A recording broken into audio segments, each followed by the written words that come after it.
स्वागत है आपका रेलवे की पाठशाला पे। और दोस्तों हमारी जो सीरीज चल रही थी उसमें ये हमारा अगला वीडियो है। हम कर रहे हैं रेलवे ग्रुप डी भर्ती 2018 के साइंस के क्वेश्चन जो कि शिफ्ट वाइज 2018 वाले एग्जाम में पूछे गए थे। ये हमारी पार्ट नंबर 76 वीडियो है। इससे पहले जो भी वीडियो आई हैं वो मैंने प्लेलिस्ट बना दी है, तो प्लेलिस्ट में आप जाएंगे तो वहाँ आपको ग्रुप डी 2018 साइंस नाम आपको पूरे वीडियोस हैं वो मिल जाएंगे। और ये हमारा 30/10/2018 का थर्ड शिफ्ट का वीडियो। चलिए वीडियो को शुरू करते हैं। और ये सीरीज आपके लिए बहुत ही इंपॉर्टेंट है क्योंकि यहाँ से जो क्वेश्चन है बहुत ज़्यादा रिपीट होते हैं जो भी एग्जाम होती है उसमें। और इसके अलावा आपको जो क्वेश्चन है उनके बारे में बहुत सारी डिटेल आपको मिलती है, तो आप हमारी सीरीज को डेली देखे कीजिए। और चलिए वीडियो को शुरू करते हैं। छोटा सा रिक्वेस्ट है, आप हमारी इस पाठशाला पर नए हैं सब्सक्राइब कर दीजिएगा और हमारी पाठशाला से जुड़ जाइएगा, और ताकि जो फ्यूचर में जो भी अपडेट आए उनका आपको नोटिफिकेशन मिलता रहे। तो चलिए वीडियो को शुरू करते हैं। पहला जो क्वेश्चन है वो ये है कि निम्नलिखित में कौन सा जीव बहुविखंडन के द्वारा प्रजनन करता है। अब दोस्तों मैंने आपको बताया था बायोलॉजी के अंदर कि जो आप जीव में जो प्रजनन की प्रक्रिया होती है दो प्रकार से होती है, एक होती है लैंगिक, एक होती है अलैंगिक। तो मैंने आपको अलैंगिक जो प्रक्रिया है एसेक्सुअल रिप्रोडक्शन है उसके बारे में पर्टिकुलर वीडियो बना दिया था, और आपको उसमें 6-7 जो भी प्रकार होते हैं उसके बारे में आपको डिटेल से मैंने बता दिया था। और उस टाइम आपको मैंने बताया था कि जो आपका प्लाज्मोडियम है, ठीक है, प्लाज्मोडियम, उसके अंदर आपका बहुविखंडन पाया जाता है, मल्टीपल फ्यूजन आपके पाया जाता है। ये आपको ध्यान रखना है। ये आपसे पूछा है कि कौन सा जीव बहुविखंडन द्वारा प्रजनन करता है, तो प्लाज्मोडियम इसका राइट आंसर आ जाएगा। अगला जो क्वेश्चन है वो ये है कि विद्युत बल्ब के एक फिलामेंट के द्वारा 1 मिनट में 0.75 एम्पियर की धारा ली जाती है, तो धारा के माध्यम में प्रवाहित होने वाले आवेश की गणना कीजिए। अब देखिए इसको हम करेंगे विद्युत धारा के आपकी परिभाषा से। विद्युत धारा की परिभाषा क्या होती है कि आवेश के प्रवाह की दर को विद्युत धारा बोलते हैं। I = Q/T। अब I क्या होती है विद्युत धारा, Q होता है आवेश और T होता है समय। अब आप सोचा आवेश का मान, तो Q का मान ज्ञात करना, तो Q बराबर होता है IT। क्या होता है Q बराबर IT। अब I का मान आपको देखा 0.75, लेकिन T आपको गाइस ध्यान रखना हमेशा लेना है सेकंड में। तो आपको दे रखा 1 मिनट, 1 मिनट में होते हैं 60 सेकंड, तो आपको इसको मल्टीप्लाई कर देना है और इसको आप हल कर लीजिएगा। जो भी आपका आंसर है वो यहाँ पर आ जाएगा, ठीक है। चलिए देखते हैं अगला क्वेश्चन। अगला जो क्वेश्चन है वो ये कि प्रथम समूह के तत्व होते हैं उन्हें क्या कहा जाता है। तो आपके जो पहले ग्रुप है, फर्स्ट ग्रुप है मॉडर्न पीरियड टेबल का, उसे क्या कहा जाता है। तो मैंने आपको मॉडर्न पीरियड टेबल ऑलरेडी करा दी है। तो मैंने आपको बताया था कि जो पहला वर्ग है उसको बोल देते हैं क्षार धातु। क्या बोलते हैं? क्षार धातु।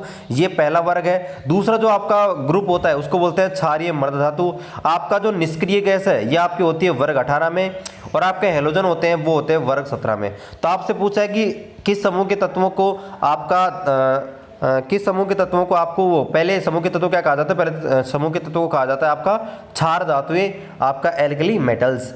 चलिए देखते हैं अगला क्वेश्चन। अगला क्वेश्चन है वो ये कि पदार्थ के विभाजन का विचार लंबे समय से किस देश में माना जाता है। यानी देखिए जब आपका पदार्थ का विभाजन के बारे में बात कर रहे थे तो देखो आपका डाल्टन का नियम फेमस है। डाल्टन का नियम ने कहा था कि जो पदार्थ होता है उसका सबसे छोटा कण होता है आपका जो परमाणु होता है वो, और परमाणु को और छोटे भागों में नहीं तोड़ सकते। लेकिन सबसे पहले जो विचार आया था है ना कि किसी भी पदार्थ के विभाजन के ऊपर, तो एक हमारे भारतीय वैज्ञानिक जिनका नाम था महर्षि कणाद। तो महर्षि कणाद ने आपके 500 ईसा पूर्व ही बता दिया था पदार्थ के टुकड़ों के बारे में, पदार्थ के विभाजन के बारे में। तो आपसे क्वेश्चन यही पूछा है कि यहाँ पर सबसे पहले किस देश से माना जाता है कि उन्होंने पदार्थ के विभाजन के बारे में कहा था। तो इसका आंसर आ जाएगा भारत यानी कि इंडिया, और महर्षि कणाद ने सबसे पहले इसके बारे में बताया था। अगला जो क्वेश्चन है वो ये कि पॉलिश की हुई सतह पर प्रकाश की एक किरण सतह से टकराने पर, सत्य नहीं है, मैं इसको थोड़ा सही कर देता हूं।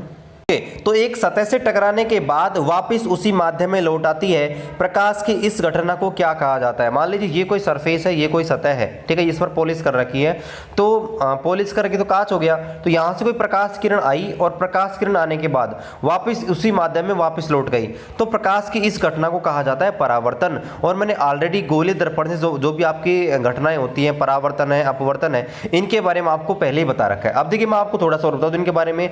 परावर्तन तो आपको ये परिभाषा है, इसको परावर्तन बोलते हैं कि आपकी जो प्रकाश किरण है किसी सतह से टकराकर, किसी माध्यम से टकराकर वापस लौट आती है, उसे बोलते हैं परावर्तन। अब क्या होता है अपवर्तन का मतलब है कि प्रकाश किरण एक माध्यम से दूसरे तो जहां पर दोनों माध्यम अलग अलग होते हैं, उस माध्यम को अलग करने वाले पृष्ठ पर आपकी जो प्रकाश किरण है अपनी दिशा से भटक जाती है, इसे बोलते हैं अपवर्तन।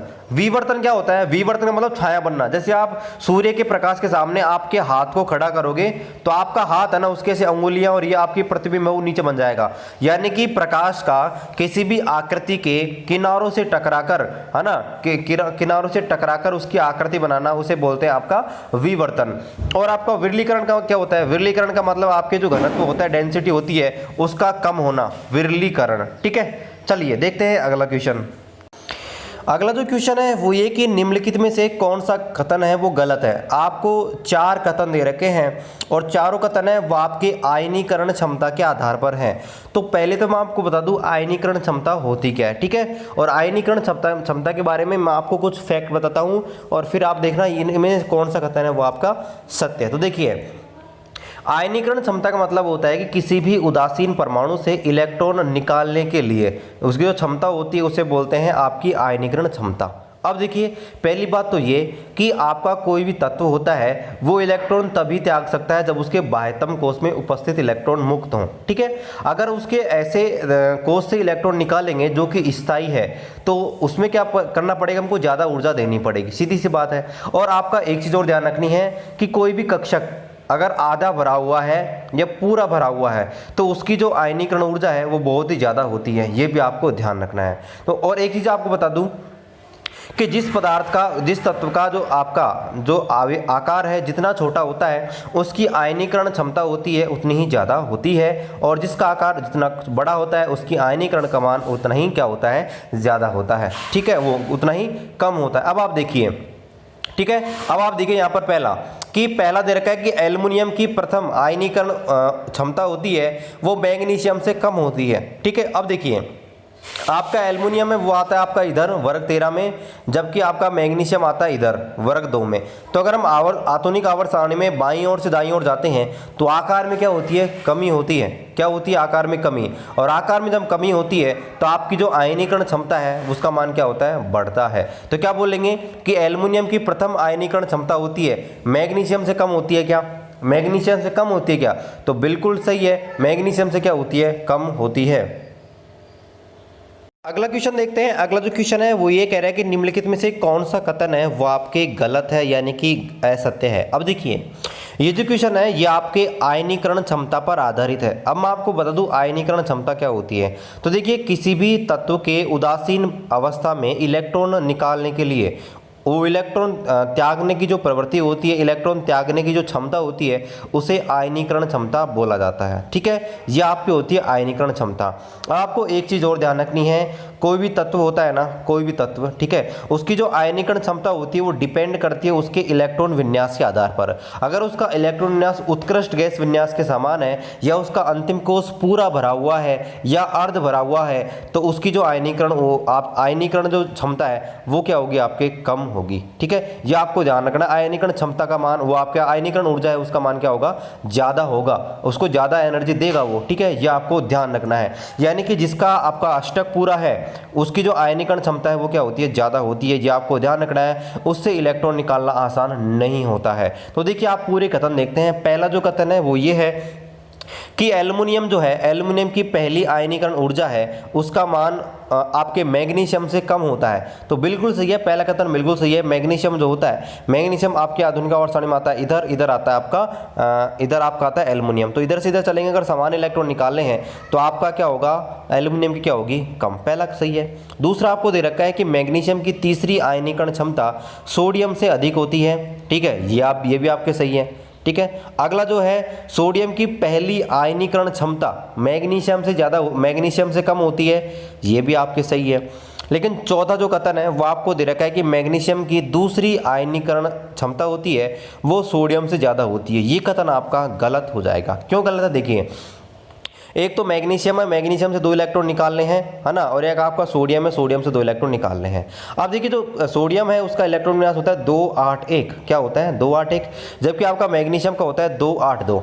अब मैग्नीशियम से 2 इलेक्ट्रॉन इजीली निकाल सकते हैं ठीक है, मैग्नीशियम से 2 इलेक्ट्रॉन आसानी से निकाल सकते हैं क्योंकि इसकी अंतिम कक्षा में 2 इलेक्ट्रॉन अवेलेबल है, लेकिन सोडियम की जो अंतिम कक्षा है उसमें से 1 इलेक्ट्रॉन निकाल सकते हैं, लेकिन 2 इलेक्ट्रॉन आसानी से नहीं निकाल सकते। इसलिए ये कथन आपका गलत हो जाएगा कि भाई मैग्नीशियम की दूसरी आयनीकरण क्षमता होती है वो सोडियम से ज़्यादा होती है, ये कथन आपका हो जाएगा गलत। तो इसका राइट आंसर आ जाएगा ऑप्शन नंबर 4।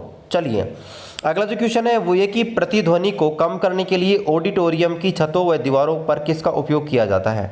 तो देखिए होता क्या है, कई बार अगर हम बंद कमरे में बोलते हैं तो हमारी आवाज़ बार बार गूंजती रहती है, तो उसे हम बोलते हैं प्रतिध्वनि। अब देखिए बड़े बड़े हॉल्स होते हैं जहाँ पर आपके कोई मान लीजिए ऑडिटोरियम है जहाँ पर कोई स्पीकर आया है अपना भाषण देने के लिए, है ना, कोई आपके मीटिंग हो रही है, तो वहाँ पर अगर कोई स्पीच देता है तो उसकी जो आवाज़ है ना बार बार प्रतिध्वनि होती रहती है ना, तो इसको बोलते हैं रिजोनेंस। इसको कम करने के लिए मैंने आपको साउंड वाले चैप्टर में बताया था कि इसको कम करने के लिए फाइबर बोर्ड का उपयोग किया जाता है, ऑप्शन नंबर 2 का।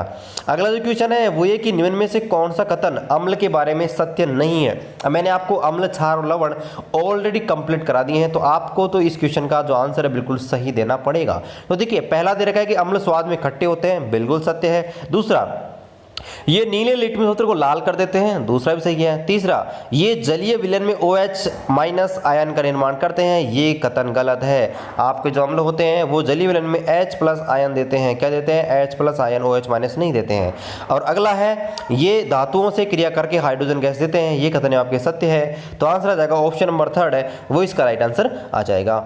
अगला जो क्वेश्चन है वो ये कि विद्युत धारा को मापने के लिए किस उपकरण का उपयोग किया जाता है। तो ये तो आपको पता होना चाहिए, विद्युत धारा वाला चैप्टर मैंने कंप्लीट करा दिया है। तो देखिए गैल्वेनोमीटर होता है, ये आपके विद्युत धारा को तो मापता है लेकिन ये कम मान की धारा को मापता है, ठीक है, ये इसका आंसर नहीं होगा।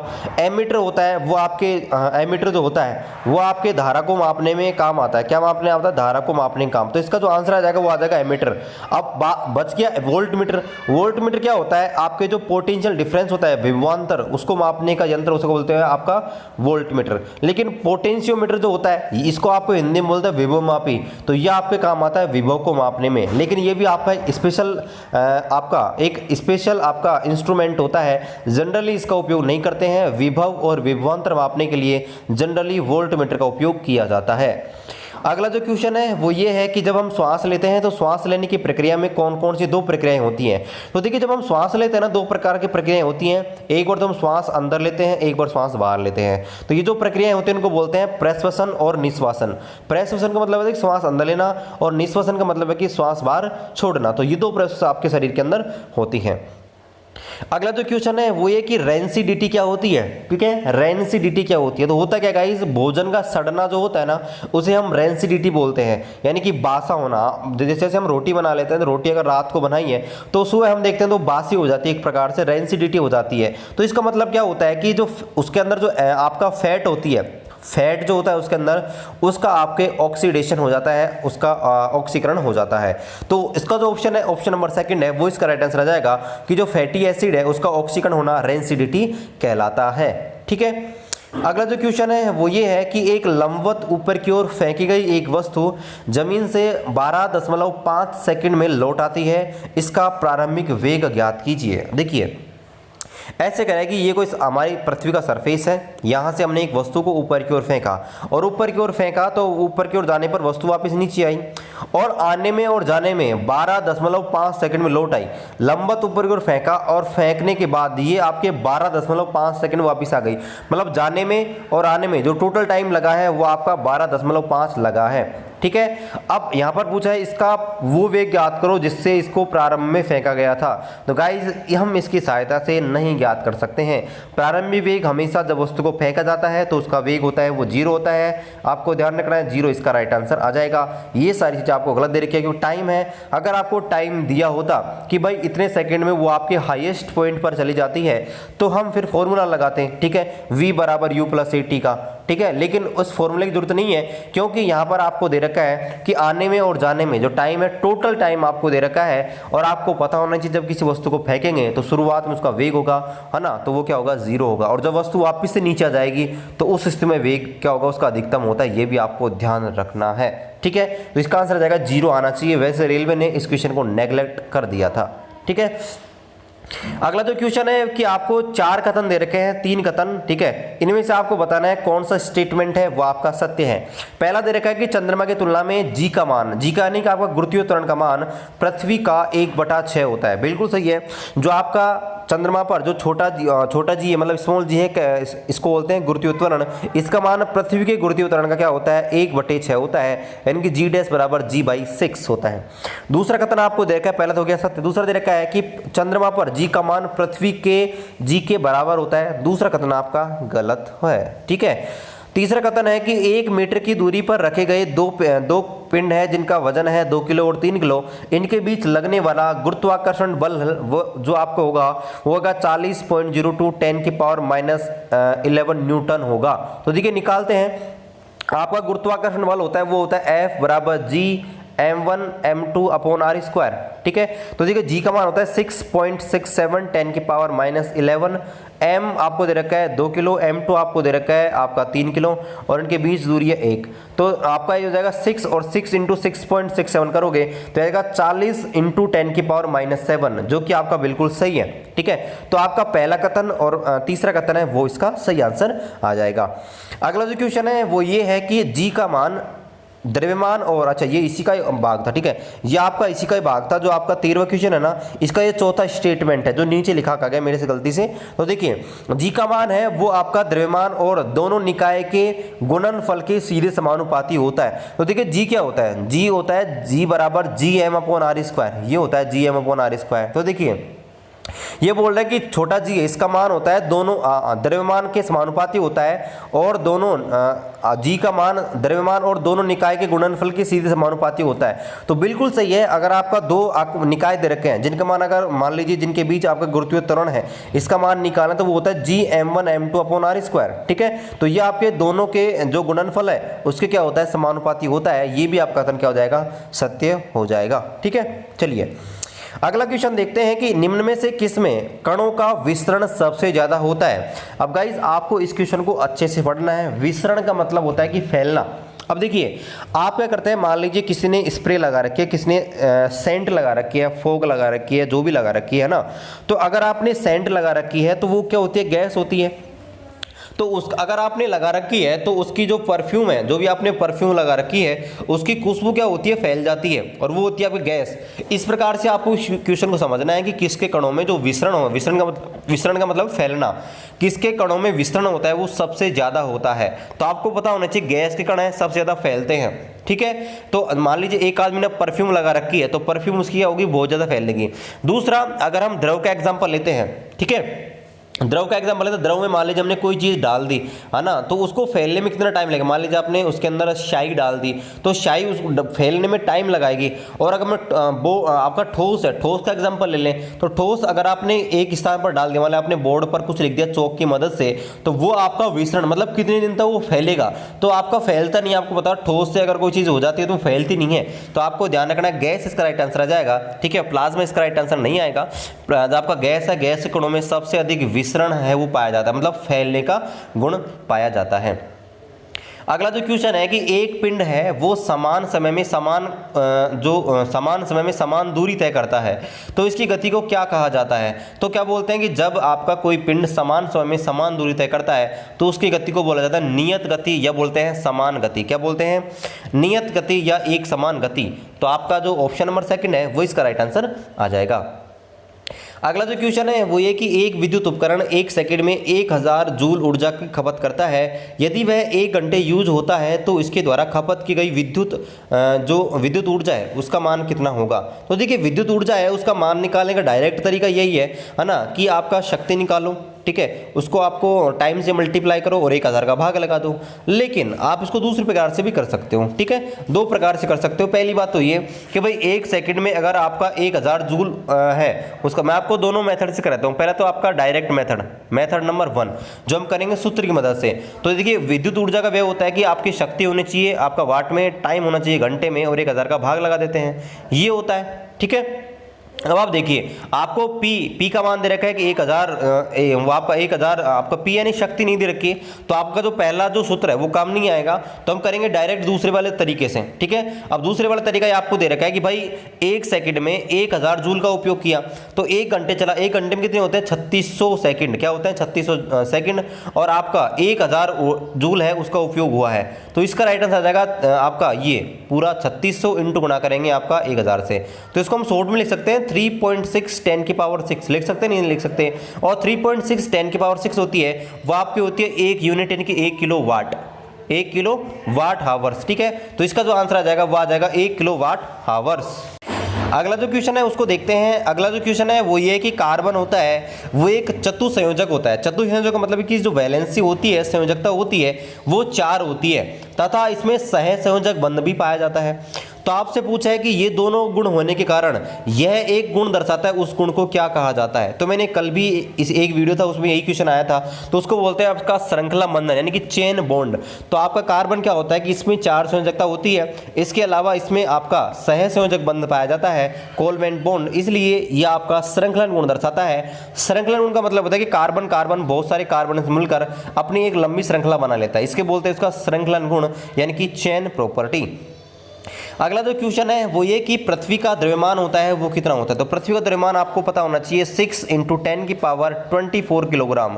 यह हमारी जो पृथ्वी होती है उसका आपका जो मास होता है वो होता है, ठीक है। तो आपको ध्यान रखना है पृथ्वी का द्रव्यमान होता है 6 × 10 की पावर 24 किलो।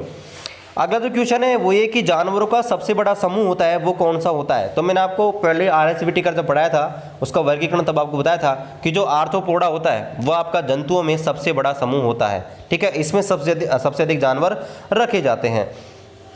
अगला जो क्वेश्चन है वो ये है कि निम्नलिखित में से किसके शरीर में कोशिकाओं की 2 परतें पाई जाती हैं। तो आपका जो हाइड्रा होता है ना, जिसमें मुकुलन के द्वारा प्रजनन होता है, बडिंग के द्वारा प्रजनन होता है, उसके शरीर में आपकी 2 परतें पाई जाती हैं, 2 लेयर पाई जाती हैं, ये आपको ध्यान रखना है।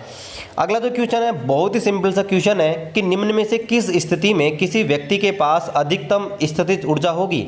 अब देखिए स्थितिज ऊर्जा होती है ना वो डिपेंड करती है ऊंचाई के आधार पर, क्योंकि स्थितिज ऊर्जा होती है वो होती है mgh। अब mgh होगी तो h का मान जितना ज़्यादा होगा उसकी स्थितिज ऊर्जा उतनी ज़्यादा होगी। g का मान तो आपको पता है सेम सा ही रहता है, और m तो बदलता है ही नहीं। तो डिपेंड करती है आपकी स्थितिज ऊर्जा हाइट के ऊपर मेनली। अब आप देख लीजिए चारों ऑप्शन में से हाइट है वो किस में ज़्यादा है। तो पहला आपको इधर का कुर्सी पर बैठा हुआ व्यक्ति है, दूसरा मेज पर बैठा हुआ व्यक्ति है, एक है छत पर बैठा हुआ व्यक्ति है, और एक आपके भूमि पर बैठा हुआ व्यक्ति है। तो देखिए आपकी जो भूमि पर है उसकी तो आपके सबसे कम होगी, जो उसके बाद में कुर्सी है, कुर्सी पर आपकी कुछ हाइट होगी, मेज पर कुछ हाइट होगी। लेकिन अगर कोई छत पर बैठा हुआ है, टेरिस पर बैठा हुआ ऊपर छत पर, ठीक है, तो इसका राइट आंसर आ जाएगा ऑप्शन नंबर 3, यानी कि छत पर अगर कोई आदमी बैठा हुआ है टेरिस पर तो उसकी आपके जो स्थितिज ऊर्जा है वो आपके मैक्सिमम होगी। अगला जो क्वेश्चन है वो आपकी इसी से रिलेटेड देख लीजिए कि निम्न में से कौन सी ऊर्जा है वह आपके ऊंचाई के साथ साथ बढ़ती है और घटती है। तो अभी मैंने आपको बताया था कि स्थितिज ऊर्जा होती है उसका मान होता है mgh। तो हाइट चेंज होने पर आपकी जो स्थितिज ऊर्जा होता है वो बढ़ सकती है, और हाइट कम होने पर स्थितिज ऊर्जा क्या होती है घट सकती है। तो ऑप्शन नंबर 3 है वो इसका राइट आंसर आ जाएगा। पोटेंशियल एनर्जी है वो आपकी घटती बढ़ती है, किसके आधार पर, ऊंचाई के आधार पर। लेकिन वेग के आधार पर आपकी जो आपकी गतिज ऊर्जा है वो उसका वेग में परिवर्तन होने पर उसमें आपके परिवर्तन होता है। देखते हैं अगला क्वेश्चन। अगला जो क्वेश्चन है वो ये है कि एक गोलाकार दर्पण और एक गोलाकार लेंस दोनों की फोकस लंबाई आपको दे रखी है -20 सेंटीमीटर। तो आपको बताना है कि ये कौन से हैं, आपको पहचान करनी है दर्पण तो कौन सा है और आपका लेंस कौन सा है। तो गाइज अगर आपने हमारे वीडियो शुरू से देखे होंगे तो मैंने आपको बताया था दर्पण लेंस मैंने आपको बहुत ही आसान भाषा में पढ़ा रखे हैं, तो उनका लिंक मैं इधर आई बटन में दे दूंगा और वीडियो के एंड में आपको दे दूंगा।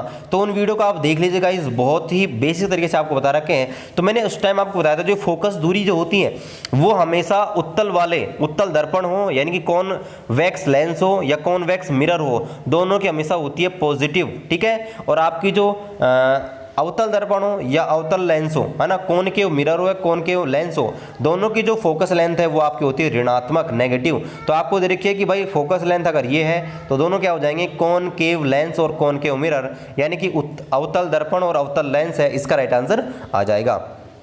आज का लास्ट क्वेश्चन है वो ये कि थर्मोप्लास्टिक बहुलक कौन सा नहीं है। अब देखिए थर्मोप्लास्टिक बहुलक होते क्या हैं, तो देखिए ऐसे बहुलक, ऐसे प्लास्टिक जिनको गर्म करने पर वो आपके एक प्रकार से प्लास्टिक पिघल जाती है। जैसे पाइप होता है ना, आपके नॉर्मली घरों में जो पाइप होता है प्लास्टिक के, अगर उनको गर्म करते हैं तो पिघल जाते हैं, लेकिन वापस ठंडा करते हैं तो वापस से टाइट हो जाते हैं। तो ऐसे जो आपके बहुलक होते हैं उनको बोलते हैं थर्मोप्लास्टिक। थर्मो नाम हमारा, थर्मो मतलब गर्म करने पर प्लास्टिक जैसे, है ना। तो प्लास्टिक, ऐसे प्लास्टिक जो गर्म करेंगे तो उनका जो वो क्या होता है, पिघल जाते हैं एक प्रकार से, उनका जो आकार है वो कम ज़्यादा हो जाता है। तो ऐसे को बोलते हैं थर्मोप्लास्टिक। तो आपका पीवीसी, टेफ्लॉन और पॉलीस्टाइरीन, ये तीनों आपके थर्मोप्लास्टिक होते हैं, लेकिन आपका बेकेलाइट है वो आपके थर्मोप्लास्टिक नहीं होता। तो गाइस अभी तक चैनल सब्सक्राइब नहीं किया, चैनल सब्सक्राइब कर दीजिएगा, वीडियो कर दीजिए लाइक, और टेलीग्राम ग्रुप को ज्वाइन नहीं किया टेलीग्राम पर जाइए, सर्च कीजिए रेलवे की पाठशाला, या वीडियो को डिस्क्रिप्शन में लिंक है, वहां से आप ज्वाइन हो जाइए। तो आशा करते हैं आज का वीडियो आपको बहुत ही पसंद आया होगा। चलिए मिलते हैं आपसे अगले वीडियो में, तब तक जय हिंद जय भारत।